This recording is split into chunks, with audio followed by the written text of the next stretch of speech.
Magandang umaga my dear brothers and sisters. Mapagpalang araw po sa ating lahat. Ito po si Brother Dave and welcome sa Come Follow Me Philippines. Ngayong araw na to, pag-aaralan natin ang Kabanata 6 ng Aklat ni Mormon. So dito makita natin kung ano na nangyari kina Nephi. So basahin muna natin ang pasimula ng kabanatang ito. Isinulat ni Nephi ang mga bagay ng Diyos. Ang layunin ni Nephi ay hikayatin ang mga tao na lumapit sa Diyos ni Abraham at maligtas.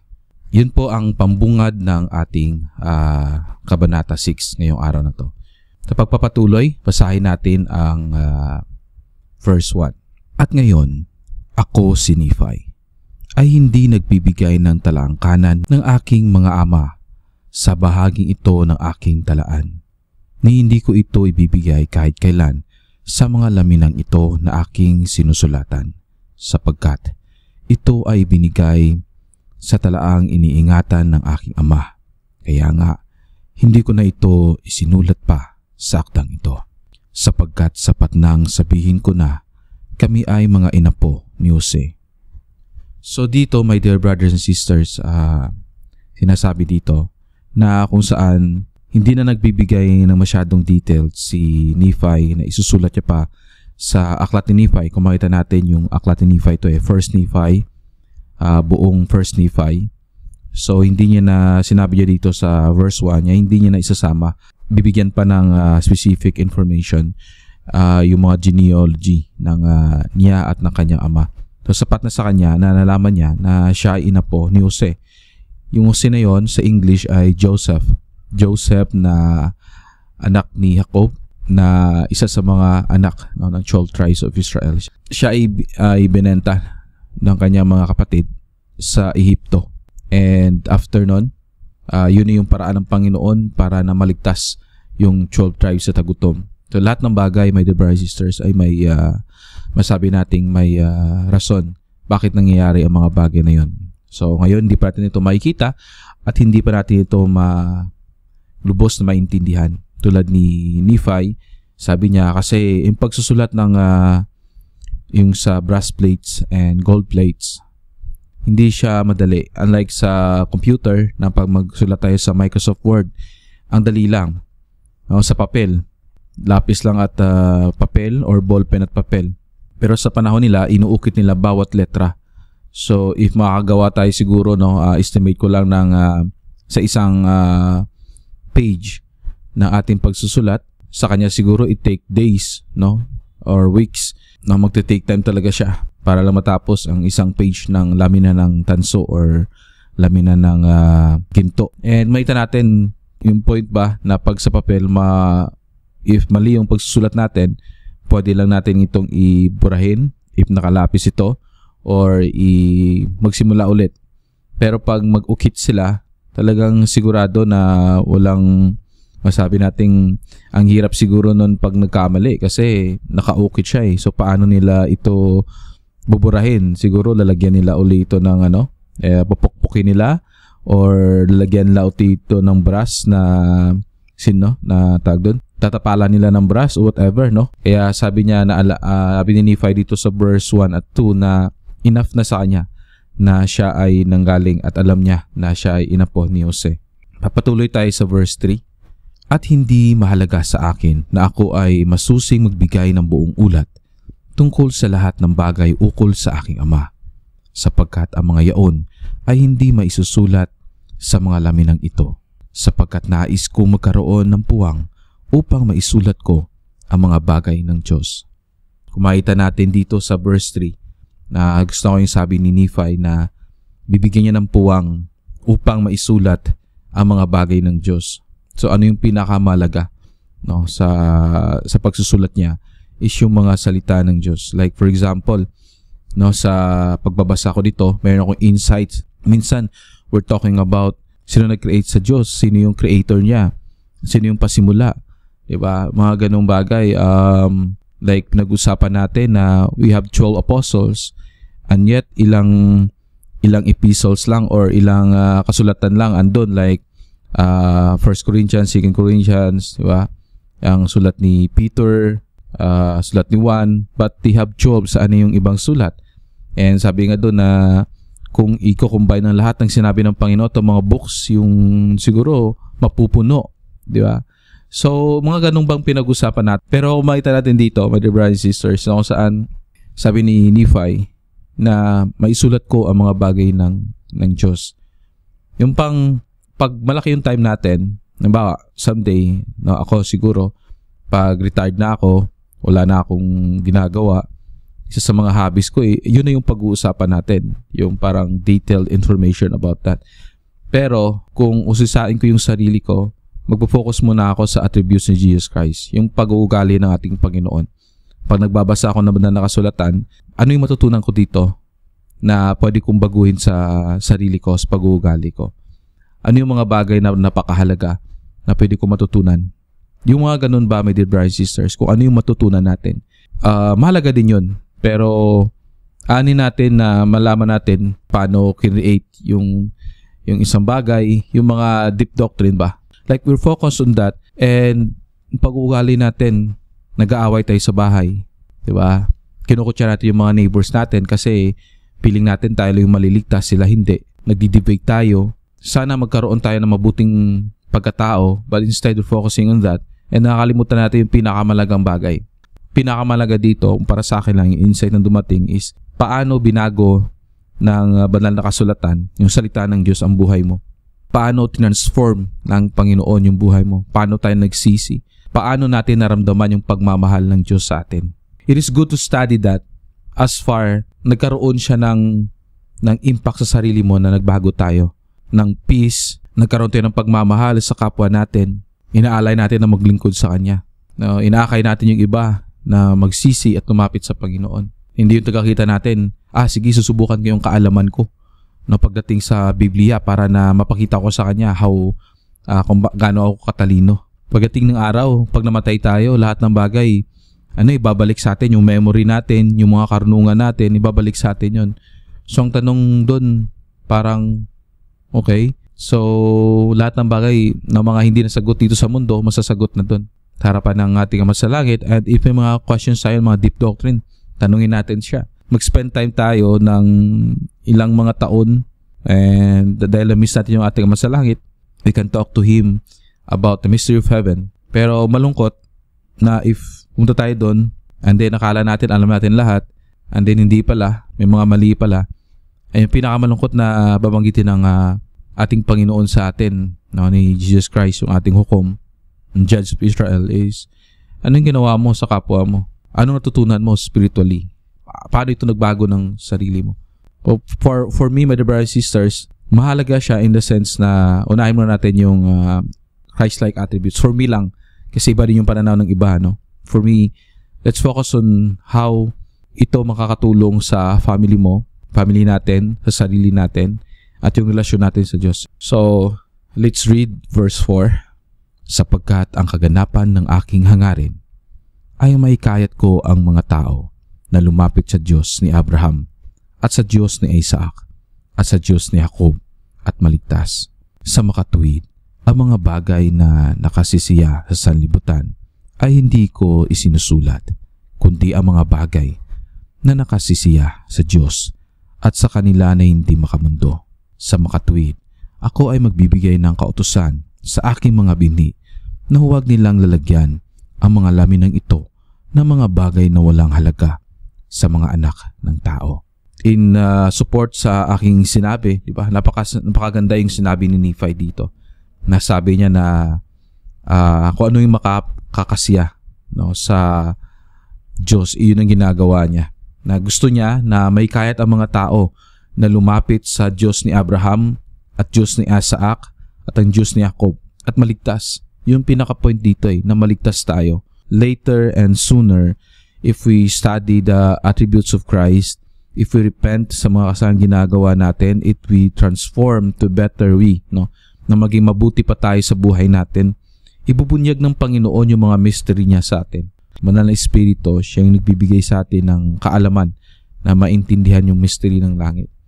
Pero above all, gusto ng ating Panginoon na maintindihan natin yung purpose ng banal na kasulatan.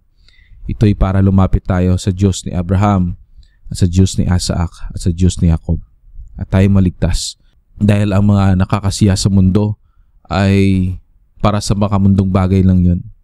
Pero hindi yun nakakasiya sa Panginoon.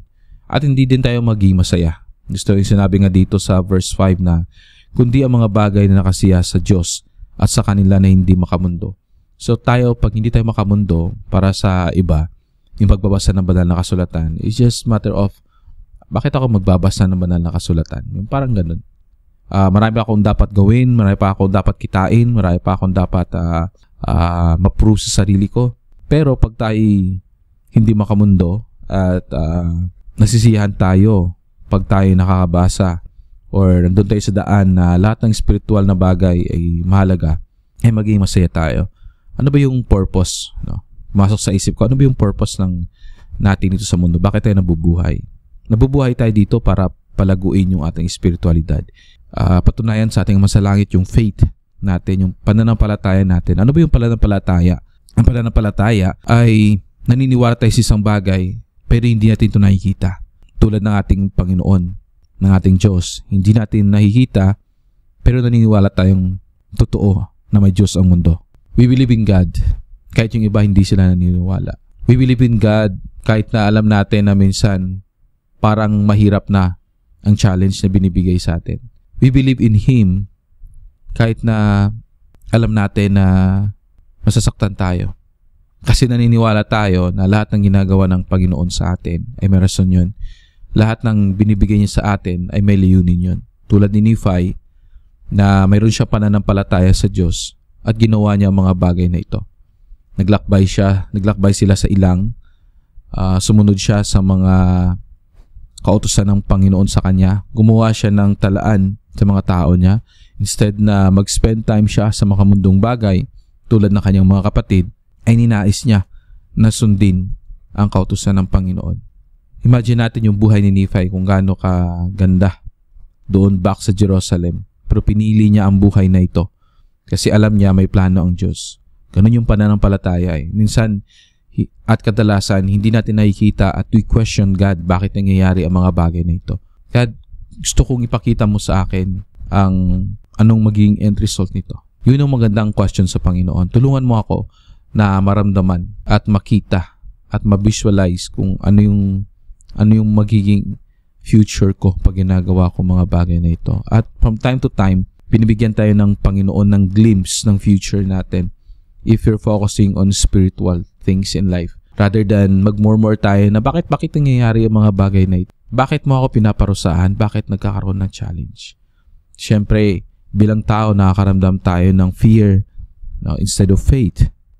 Nagda-down tayo, no? Nag-feel tayo ng problema, ng negativity. As a human being, normal lang po yun. Pero, tanungin natin yung Panginoon at humingi tayo ng tulong sa Kanya. God, tulungan niyo po ako na palakasin. Tulungan niyo po ako na patibayan po. At ipakita niyo po sa akin, God, hindi ko po ito kayang mag-isa. Ease my burden. Akayin niyo po ako, God. Sabi nga niya yung footprints in the sun. Sa time na makita mo mag-isa na lang yung naglalakad doon sa buhangin, ito na yung time na inaakay na tayo ng Panginoon. No, dinadala niya tayo ng Panginoon at nagpapahinga. Gusto ng Panginoon sa atin na magkaroon tayo ng pananampalataya. Tulad sang ginawa ni Nephi na ano ba yung pinaka-purpose natin? So, sabi ni Nephi sa kanya, sarili, na yung purpose ko is mabuhay kasama ng Panginoon kasi wala nang pinakamasarap na feeling. So, my dear brothers and sisters, yun yung 1 Nephi chapter 6 na pinag-aralan natin ngayon. So, magpatuloy tayo sa 1 Nephi chapter 7. So, sa Kabanata 7, basahin natin sa pagbungad. Ang mga anak ni Lehi ay nagbalik sa Jerusalem at inanyayahan si Ismael at ang kanyang sambahayan na sumama sa kanila sa kanilang paglalakbay. Naghimagsik si Laman at ang iba pa. Pinayuhan ni Nephi ang kanyang mga kapatid na magkaroon ng pananampalataya sa Panginoon. Siya ay kanilang iginapos ng lupit at pinalak ang kanyang kamatayan. Nakalaya siya sa pamamagitan ng kapangyarihan ng pananampalataya. Humingi ng kapatawaran ang kanyang mga kapatid. Si Lehi at ang kanyang mga kasama ay nag-alay ng hain at ang mga handog na susunugin. So mga dear brothers and sisters, ito ang Kabanata 7. Basahin natin sa umpisa, verse 1.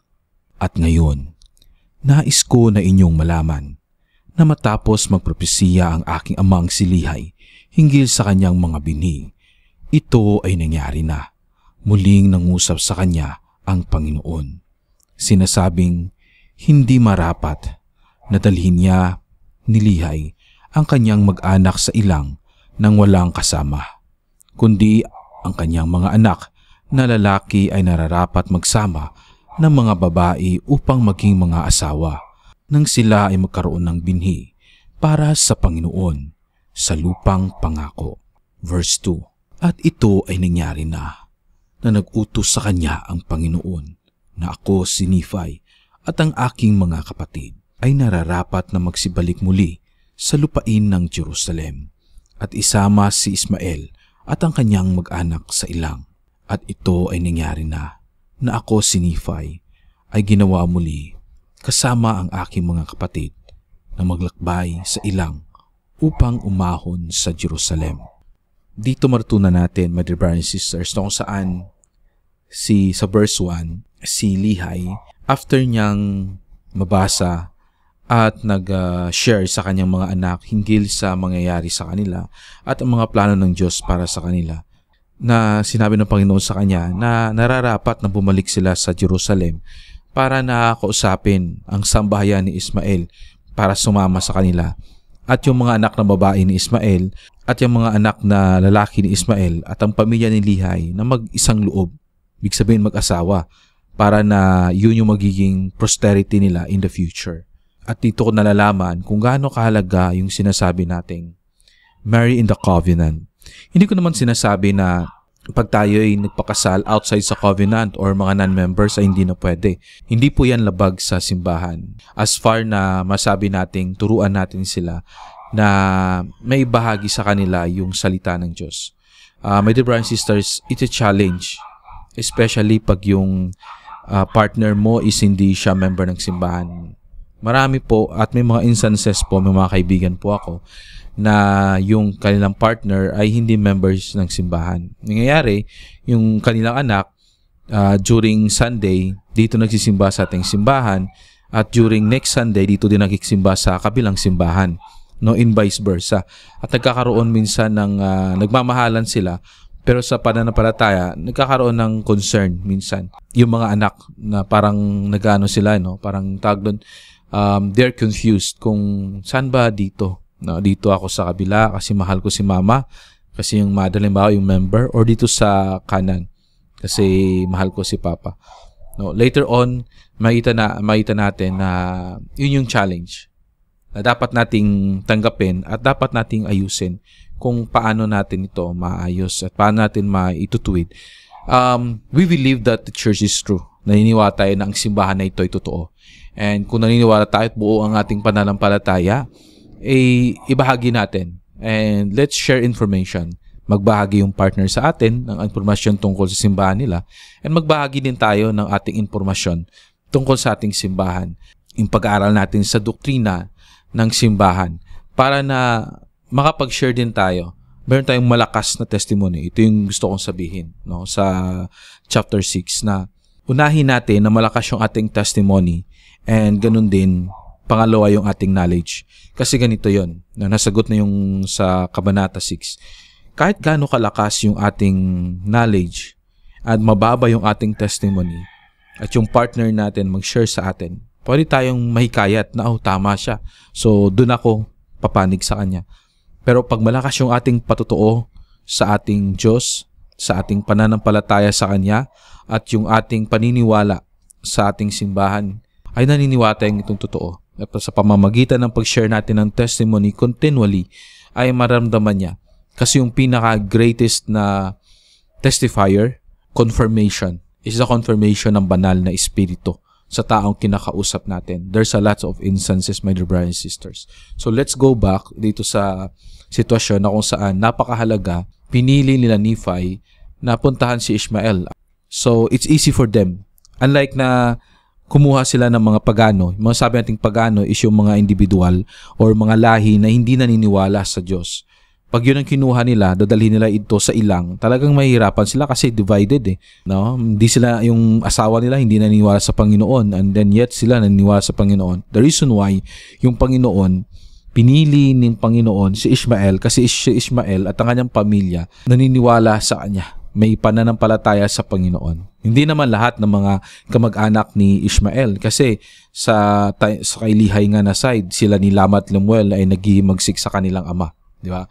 So, pero in general, napakaganda po na if we choose to select yung covenant path natin. Kasi we have the same faith and pagkabata pa lang ay alam na yung standard ng simbahan natin. So, hindi na tayo mahihirapan. Tingnan natin, being a member of the church, sometimes may may conflict pa di ba, sa mag-asama.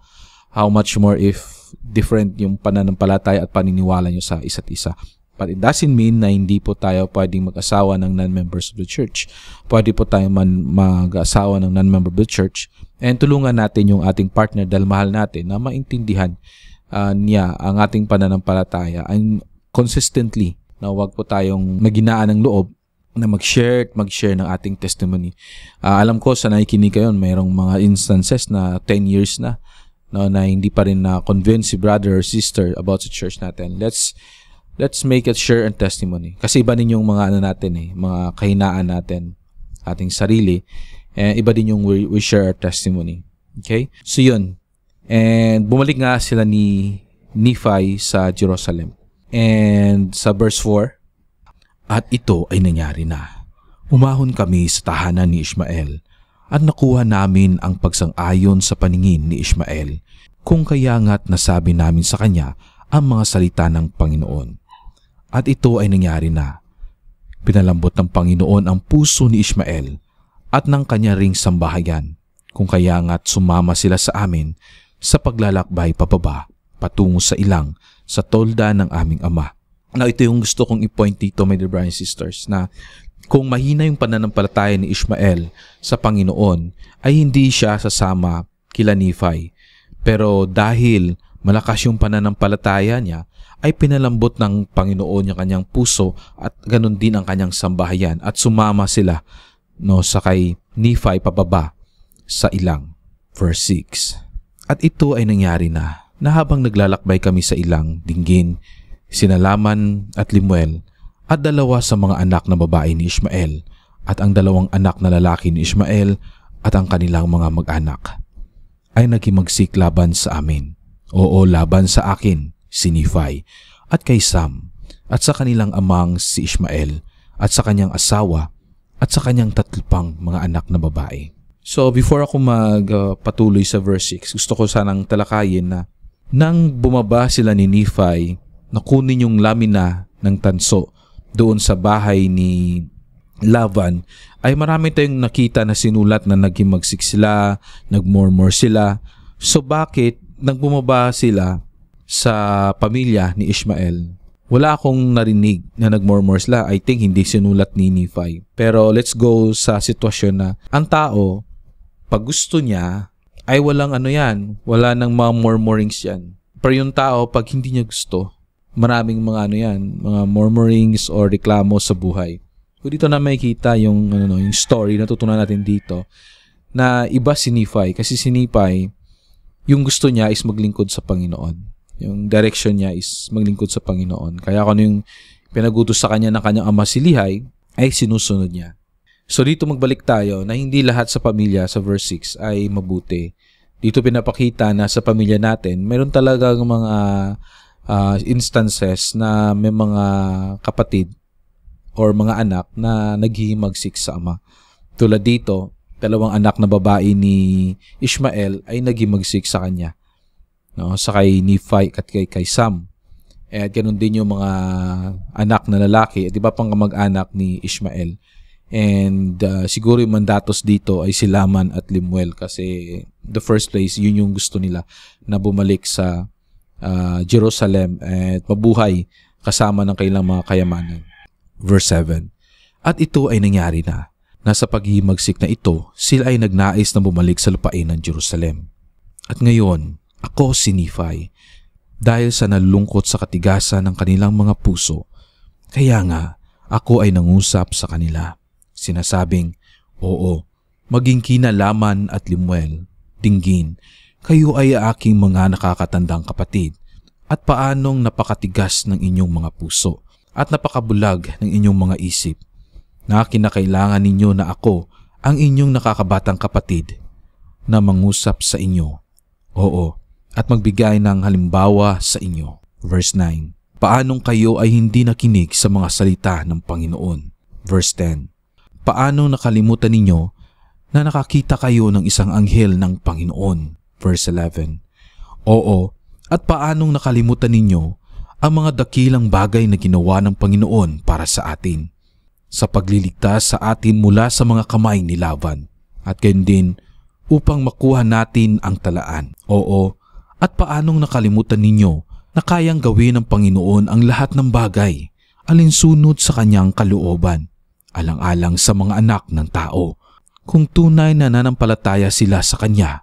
Kaya nga, tayo ay maging matapat sa Kanya. Verse 13.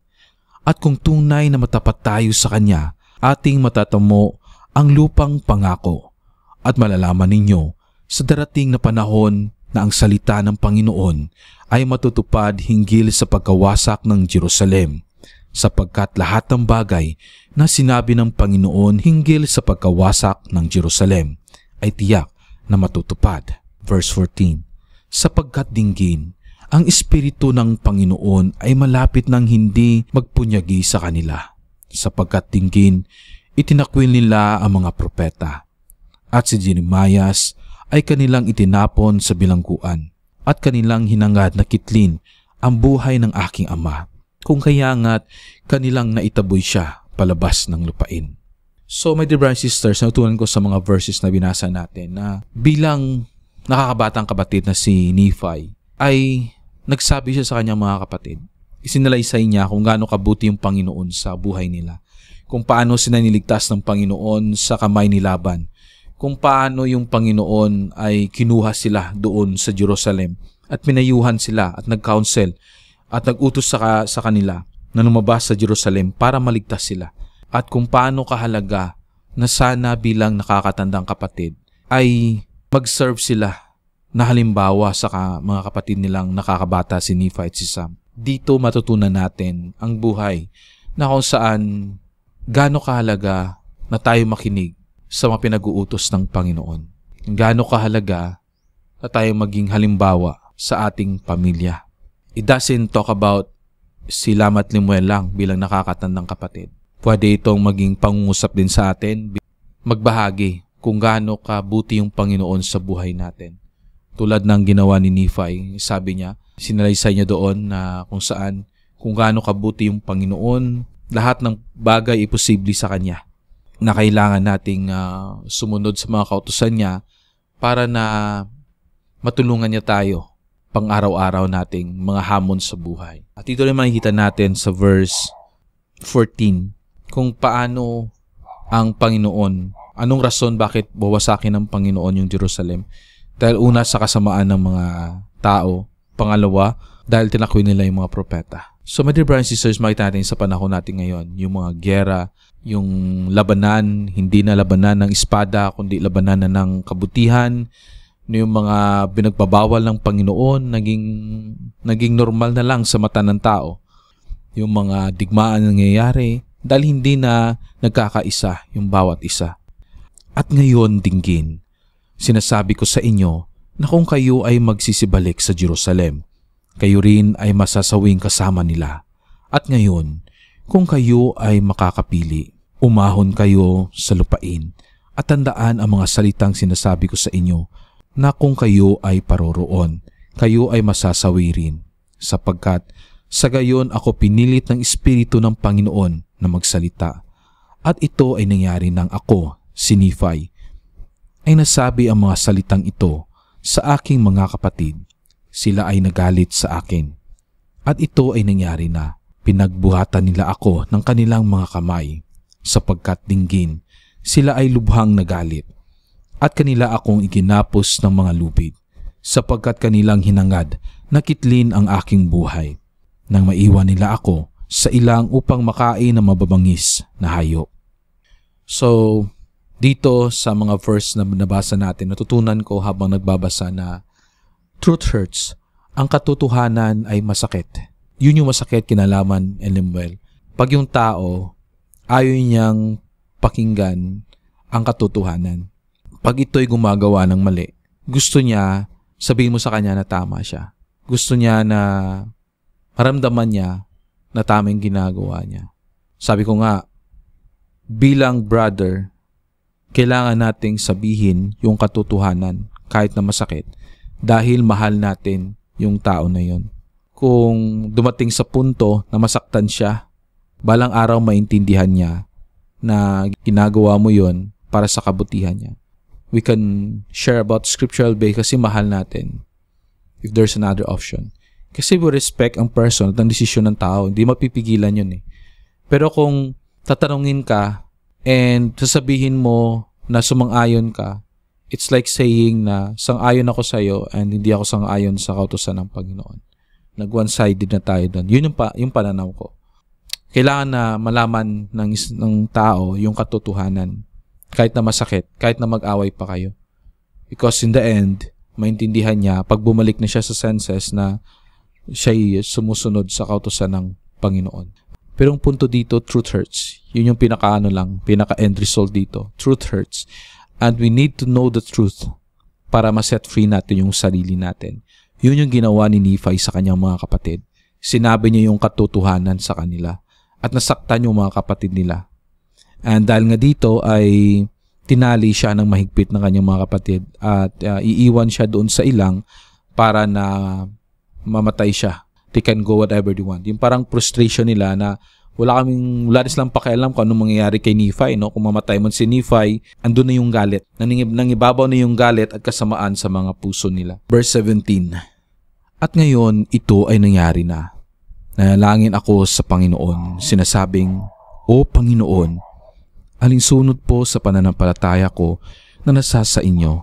Mangyari iligtas po ninyo ako mula sa mga kamay ng mga kapatid ko. Opo. Maginbigyan po ninyo ako ng lakas upang malagot ko ang mga lubid na ito na gumagapos sa akin. Verse 18. At ito ay nangyari na. Nang sabihin ko ang mga salitang ito, dinggin, ang mga lubid ay nagalak mula sa aking mga kamay at paa. At ako ay tumayo sa harapan ng aking mga kapatid at ako ay muling nangusap sa kanila. So from verse 17 and verse 18, nagustuhan ko yung paugali ni Nephi na kung saan siya ay nanalangin sa Panginoon at nagkaroon siya ng pananampalataya sa Panginoon. At anong hiningi niya? Na iligtas siya sa mga kamay na kanyang kapatid at makawala siya sa mga gapos para na hindi siya makipaghimagsik, para na makapagsalita siya muli sa mga kapatid niya at matulungan sila. So my dear brothers and sisters, if someone will come to us and ask our advice, dito natutunan ko na we need to pray. We need to pray in our heart first. Natulungan tayo ng Panginoon na maisabi ang katotohanan at maging instrumento tayo ng Panginoon para masabi sa ating kaibigan kung ano yung tama at ano yung gusto ng Panginoon. At doon, my dear brothers and sisters, yung banal na Espiritu ay siya yung gagawa ng paraan at magko-confirm sa mga sinasabi natin. So dito, my dear brothers and sisters, ito yung ginawa ni Nephi. Nagpanalangin sa Panginoon instead na nagalit din siya. Kasi sa puso niya, gusto niyang tulungan yung kaniyang mga kapatid. Verse 19. At ito ay nangyari na muli silang nagalit sa akin at hinangad na pagbuhatan ako ng mga kamay. Ngunit tinggin, isa sa mga anak na babae ni Ishmael, oo, at gayon din ang kanyang ina, at isa sa mga anak na lalaki ni Ishmael, ang makaawa sa aking mga kapatid, kung kaya nga't napalambot nila ang kanilang mga puso. At sila ay tumigil sa pagtatangkang kitlin ang aking buhay. Verse 20. At ito ay nangyari na. Nagdalamhati sila dahil sa kanilang kasamaan, kung kaya nga't sila ay yumukod sa harapan ko at nagmakaawa sa akin, napatawarin ko sila sa bagay na kanilang nagawa laban sa akin. So sa mga verses na to, isa na po na ako dito nang tumayo si Nephi at nakakalag siya sa posas na sa lubid na nilagay sa kanya. Hindi nakasulat na parang Na-shock sila nila Lama at Lemuel Then nakita nila si Nephi na nakatayo at paano siya nakakalas sa lubid na tinali sa kanya. But yet, yung galit pa rin nila sa kanilang kapatid at gusto nilang pagbuhatan ito ng kamay. Dito matutunan natin, my dear brothers and sisters, kung gaano kahalaga yung mga ina na pumagitna at yung mga kapatid na babae at yung away pamilya ba na may mga kapatid na magmakaawa, magpakumbaba at i-ease yung galit sa kapatid nila, no, sa pamilya. Yung asawa ni Ishmael, anak na babae ni Ishmael at isa pang anak na lalaki ni Ishmael at nagmakaawa kina Lama at Lemuel at doon din sa mga nag-reveal, no, naghimagsik na mga anak ni Ishmael. At doon ay yung puso nila, nakaramdam sila ng lungkot dahil sa ginawa nila. Lumuhod sila kay Nephi, tumingi ng tawad. So napakaganda ito na experience na kung saan yung away pamilya, tayo-tayo lang din ang mahihirap at masasaktan. Doon mismo sa loob, sa circle ng family na yon, ay pwede nating itong maayos kung nandun lang yung pagpakumbaba at tanggapin yung pagkakamali sa bawat isa. Kasi pag-usapan natin yung mga reasons natin, tatagal lang yung usapan. Kasi bawat isa sa atin may opinion, may sariling prinsipyo, pero pag ibaba natin yun, isipin natin, mahal ko yung kapatid ko. And I need to forgive and forget. I need to move on. I need to learn. Yun yung maganda na ginawa dito. Magpatuloy tayo. Verse 21. At ito ay nangyari na. Tahasan ko silang pinatawad sa lahat ng kanilang ginawa. At pinayuhan ko silang manalangin sa Panginoon nilang Diyos para sa kapatawaran. At ito ay nangyari na. Ginawa nila ang ganon. At matapos silang makapanalangin sa Panginoon, ay muli kaming naglakbay patungo sa tolda ng aking ama. Verse 22. At ito ay nangyari na. Nakababa kami sa tolda ng aming ama. At matapos na ako at ang aking mga kapatid at ang buong sambayan ni Ishmael ay nakababa sa tolda ng aking ama, sila ay nagbigay pasasalamat sa Panginoon nilang Diyos at sila ay nag-alay ng hain at mga handog na susunugin para sa Kanya. So my dear brothers and sisters, napakaganda, no? Na yung si Nephi, taasan niyang pinatawad yung kanyang mga kapatid without any condition. As in, ito yung true act of love na wala ng kondisyon. Papatawarin kita, pero ito yung gagawin mo. Wala nang ganun Pinatawad niya dahil mahal niya sila. At ano yung pinayo ni Nephi? Manalangin sila sa Panginoon at humingi ng tawad sa Kanya. Kasi nasaktan nila ang Panginoon. So sa buhay natin, my dear brothers and sisters, humingi tayo ng tawad sa Panginoon sa mga kasalang nagawa natin sa ating kapwa, sa ating mga kapatid, sa pamilya natin. And dahil doon makakaramdam tayo ng yung tinik sa ating puso ay mawawala. In the end of the line, we are human being and lahat tayo ay papanaw sa mundong ito. Masarap na tumanda na wala tayong galit sa ating puso. Masaya na hindi mo na kailangan ng pera para pasayahin ka o anong bagay sa mundo. Masaya ka dahil sa mga good and memories na meron kayo. Imagine natin, pag dumating yung araw ng takipsilim, araw ng sunset, yung feeling na maisip mo yung kapatid mo na bago siya lumisan sa mundong ito o ikaw, you have the feeling na magaan sa puso mo dahil patawad yung isa't isa. Dahil nung pasalamat tayo sa Panginoon, mag-alay tayo ng ain ng handog ng pagsasamba sa Kanya sa araw ng linggo. And purihin natin siya sa mga bawat araw na binigay niya sa atin. Alam niyo, my dear brothers and sisters, yung salita ng Diyos, ito yung nagbibigay sa atin ng kaalaman kung paano tayo maging masaya sa buhay na ito. In spite sa buhay na ito, sumasang-ayon sa gusto natin. Pero lahat ng bagay maging posible pagkasama natin yung Panginoon. Pwede tayong maging masaya habang nakaupo sa gilid, habang nakatanaw sa kalangitan, habang nag-iisip ng mga gandang bagay. Kung paano tayo niligtas ng Panginoon at paano niya kinuha at inako lahat ng mga kasalanan natin. Mahal tayo ng ating Ama sa langit. Gusto niya na maging masaya tayo. And sa buhay na ni Nephi, habang nagbabasa ako nito, yung nakita ko ba na it reflects and it connect na meron akong pamilya din. Meron tayong mga pamilya na kung saan ito'y nagbibigay sa atin ng kaalaman na kung saan yung nangyayari sa kanila ay nangyayari din sa buhay natin at paano natin ito matatagumpayan. So my dear brothers and sisters, ito po yung kabanata 7 ng Aklat ni Mormon. Patuloy po tayo sa Kabanata 8.